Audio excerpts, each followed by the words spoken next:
So now let's see how we can work around with the paths tool inside a Photopea. So let's say, for example, I want to remove out this house. In that case, I can go around onto the left hand side right here and then go for paths tool right here.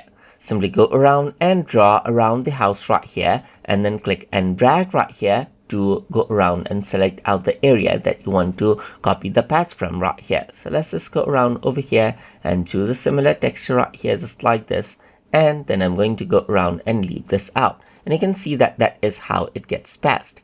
Similarly, there is this small house right here. Let's just go around and draw around over here, click and drag it out right here just like this, and then simply go around and pass it out right here, there, just like this.